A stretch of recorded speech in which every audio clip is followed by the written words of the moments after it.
ఎలాంటి whipping cream, fresh cream వాడకుండా కేవలం 4 ఇంగ్రీడియంట్స్ తోటే ఈ కర్బూజా కుల్ఫీ రెడీ చేయొచ్చు.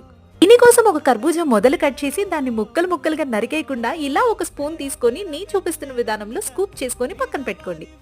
ఇప్పుడు ఈ పల్ప్ ని బ్లెండర్ లో వేసి ఇలా ప్యూరేలా చేసుకొని పక్కన పెట్టుకోండి. స్టవ్ ఆన్ చేసి కడాయి పెట్టి అందులో ఒక గ్లాస్ పాలు పోసి అవి కాగేలోపు 1.5 స్పూన్ల కస్టర్డ్ పౌడర్ లో కొంచెం పాలు కలిపి మరుగుతున్న పాలల్లో వేసి కలపండి.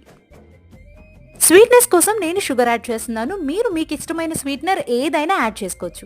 ఇప్పుడు స్టవ్ ఆఫ్ చేసి ఈ కస్టర్డ్ మిశ్రమం పూర్తిగా చల్లారాక కర్బూజా ప్యూరే యాడ్ చేసుకొని ఒకసారి కలపండి. నేను కొన్ని డ్రై ఫ్రూట్స్ యాడ్ చేస్తున్నాను. ఇది ఆప్షనల్, మీకు ఇష్టం లేకుంటే స్కిప్ చేయొచ్చు.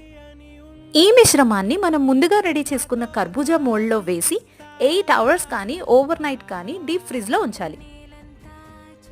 నెక్స్ట్ డేకి మన యమ్మీ కుల్ఫీ రెడీ. ఈ వీడియో మీకు నచ్చినట్లయితే తప్పకుండా లైక్ చేయండి, షేర్ చేయండి.